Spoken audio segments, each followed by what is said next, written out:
So we're into the second half of chapter 12 in our book of Revelations, and last week we covered just the first four verses, but we took care of a whole lot of symbolism. So this week we're just going to jump right in and finish this chapter. Remember the symbolism that you learned last week, because it's important. The woman, she represents Israel, or all the people who live in Israel, especially the Jewish Christians and Judea. That's who she represents. When it says the woman, that's Israel. The dragon, of course, represents Satan. The woman was pregnant and about to give birth, and that child is Jesus. And then the woman's offspring is all the rest of the Christians around the world. So bear that in mind as you go through, because you'll see it all again today. So that left us with verse 5.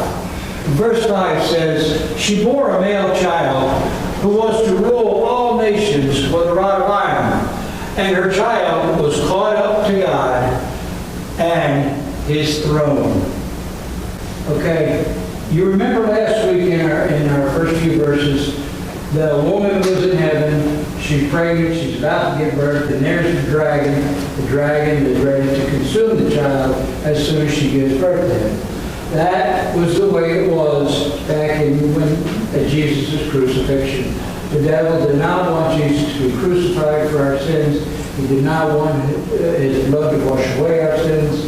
So he wanted to end Jesus' life any way that he could other than this. So, of course, the devil lost. Jesus was crucified, Jesus resurrected, and eventually Jesus ascended into heaven. This verse makes reference to that ascension to heaven. And the ruling with the rod of iron is more prophecy at this point than it is what's actually going to happen at this point in our story. So verse 6. "Then the woman fled into the wilderness, where she has a place prepared by God, that they should feed her there for 1,260 days. As you recall the service this morning. We're going to talk a lot about this place in a little while, but not right now. What I do want you to know is 1,260 days is exactly 3.5 years. So we know we are just about right at the midpoint of the tribulation period. This is a very important point. This is where things begin to change in different directions. But the several signs will occur to tell us we are at that midpoint. And we'll go through those in a minute. But Jesus, he told us, back in Matthew, he told us that when the Antichrist defiles the temple, that's your signal. That is your signal to run to the mountains, to run to this place. Because that is also the signal, because it makes it the midpoint of the tribulation period. And that's where the Jewish Christians will spend the second half of the tribulation period. All those that make it will spend their time here. So again, we're going to cover all this in detail in just a minute. But for now, let's return to what's happening in heaven. "And war broke out in heaven. Michael and his angels fought with the dragon, and the dragon and his angels fought, but they did not prevail, nor was a place found for them in heaven any longer." Remember I told you last week that Satan's going to pull out all the stops because he knows this is his last glimpse of heaven.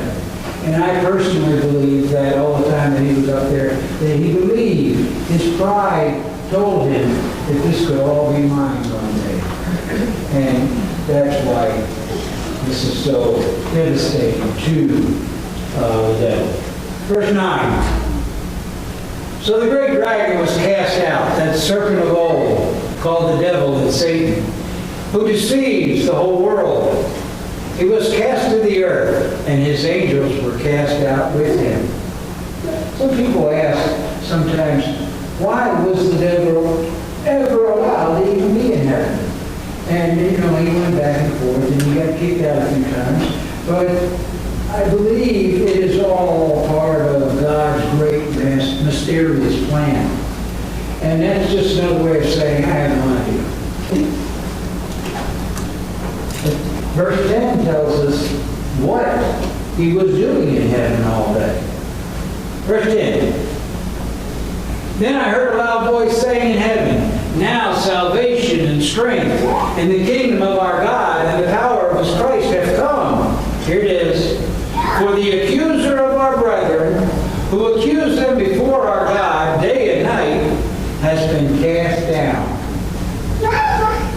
As we sit here today, right now, Satan is upstairs, marching back and forth before the throne of God the Father, telling him of all our bad deeds, of all of our sins that we've committed, of all of the sins that we're still committing, of all the sins probably that we'll commit in the future. He's making sure God knows what these sins are all day long. And not only us, but all the people around the world. Satan is reporting all these bad deeds. But something that's absolutely beautiful about that story is that Jesus is sitting right there in front of that throne also. And he's saying, well, you know, that may well be true, what you say. But all of those sins have already been washed away by my blood. They live in Jesus. Well, therefore rejoice, O heavens, and you who dwell in them. Woe to the inhabitants of the earth and the sea, for the devil has come down to you, having great wrath, because he knows his time is short. John's telling the inhabitants of the earth, because they're not going to know that the devil is coming down. They're only going to know, they don't know it's happening by looking at an earthly sign. And that earthly sign, Jesus has already told us, is when the Antichrist goes in and defiles the temple. That's the time. That's the time. Three things are going to happen at that time. He's going to defile the temple. Satan's going to be kicked out of heaven. And Israel had better be on the road. Satan has lost his battle and he's on his way down to you. That's what John's telling you. And he gets hot under the collar. Unintended. I told you earlier that Jesus foretold all this stuff. And I think it's important that you see exactly what those words were. We find them in Matthew 24:15 through 20. The day is coming when you will see what Daniel the prophet spoke about. The sacrilegious object that causes desecration standing in a holy place. Then those in Judea must flee to the hills. A person out on the deck of a roof must not go down to pack. A person out in the field must not return, even to get a coat. How terrible it will be for pregnant women and for nursing mothers in those days. And pray that your flight is not in winter or on the Sabbath. Satan is being cast out, and he is going to chase these people across the wilderness, across the wasteland, into the mountains. And Jesus is saying, when you see the temple, when you see the Antichrist in the temple, you better run. This is the time. This is the time to go. He makes reference here to pregnant women and nursing mothers. Why did he do that? Because they can't run. And these people are going to need to run. Satan is hot on their trail. And of course, they're not supposed to run on the Sabbath, and nobody can run very well in the winter. This mass exodus, this is not something new to the world. We've seen this many times before. In Kosovo in 1999, Chechnya in 1994, we saw a mass exodus. Mozambique in 1980, and more recently in Syria in 2014. This is not unusual to the world to see this. The only difference between this picture and what we're talking about today is those people are going to be literally running. They are going to be running for their lives. And you'll see more about how that works here in a minute. Verse 13. Now when the dragon saw that he had been cast to the earth, He persecuted the woman who gave birth to the child. And remember that she's a representative of all the Christians in the world. All the Christians and all the Jewish Christians in the world. She is the one running across the desert. All the Jewish Christians that are in hiding in Judea are the ones running across the desert right now. And the devil is in hot pursuit of her because he's mad. Verse 14.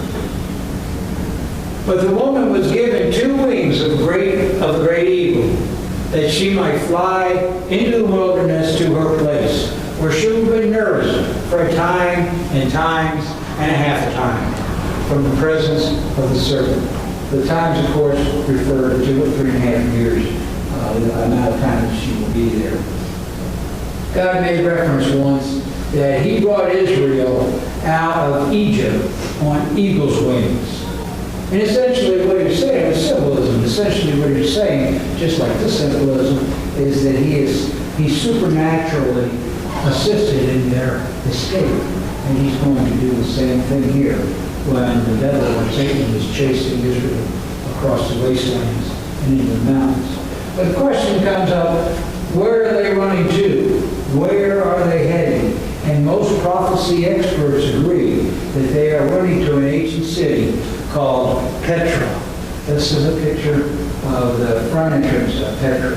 Petra is a city that is carved in a mountain many centuries ago. And it's a complete city. It even has a water system installed there. Many centuries ago, it was actually on a trade route. And it sits about 20 miles south of the Dead Sea. Perhaps the most amazing thing about the city, and if you can get more amazing than a whole city being carved out of rock, is the entrance to the city. And it looks like this. The entrance to the city is about 3/4 of a mile long, and in most places it doesn't get much more than 10 foot wide. And that makes it extremely easy to defend, and that's going to be important for Israel as they take refuge in here. Now imagine a scene. You've got all these Jewish Christians in Israel and Judea that are hiding, and they're all come out of hiding when they find out the Antichrist defiled the temple, and they're running across the devil, and Satan is hot on their trail. He wants to devour them. So, let's see what happens next. Verse 15. So the serpent spewed water out of his mouth, like a flood after the woman, that he might cause her to be carried away by the flood. Now, more than likely, this is symbolism. In the Old Testament, God used the flood waters of a river to symbolize or to represent an attack by the king of Assyria on Judea. No particular reason to believe that this is not symbolism, but one idea that's probably the most prevalent is that Satan is going to be talking to the Antichrist, is going to be talking to the false prophet, and they are going to amass their great demonic army that they put together. And this army is actually the ones that are going to be chasing all of these Israel, all of these Jews, all these Christians across the wastelands. So, whether it is or not, we don't know, but just understand, they will be on the run and they will be being pursued. Verse 16. But the earth helped the woman, and the earth opened its mouth and swallowed up the flood which the dragon had spewed out of his mouth. This more than likely is an earthquake. That God has generated, and regardless of whether or not it sucks up all the water that came out of the dragon's mouth, or it sucks up all the troops that are in pursuit of Israel, the important thing is that all the Christians, they make it across, not all, but most make it across, and they make it into their sanctuary, where they will stay for 3.5 years. What is important here is that people who were hiding at that time in Judea recognize the sign. They know this material. They know that when the Antichrist goes in the temple, they have got to run, and they have got to run now, because that's the only way they'll stay away from the head of the airport. Verse 17. And the dragon was enraged with the woman, and he went to make war with the rest of her offspring, who kept the commandments of God and had the testimony of Jesus Christ. I told you before, the offspring is all the other Christians that are around the world. First half of the tribulation period, I continuously told you that the 144,000 evangelists, Jewish evangelists, will be making many converted Christians. And those converted Christians will be making many more converted Christians, much like it is today. But those Christians are quickly going to go into hiding because the Antichrist and the false prophet have a bounty on their heads. They'll be hunting for them, specifically them. They're a disruption to their demonic government. They're a disruption to their demonic religion. So they want them eliminated. The second half of the tribulation period is going to be no different, except it's going to be worse now, because now Satan is down here, and he has a vengeance for these Christians. He is going to be pursuing these Christians, these Gentile Christians, all around the world. I'm going to finish up today by telling you what I've been telling you from the beginning. If you know somebody, and I know you do, and not accepted Jesus Christ as your Savior, tell them the story. Tell them now. Convince them now why it's so easy. It's so easy to accept Jesus. Because there's going to come a time in the not too near future, not too far out future, where it's not going to be easy at all. It's going to be very, very difficult. Amen. Amen.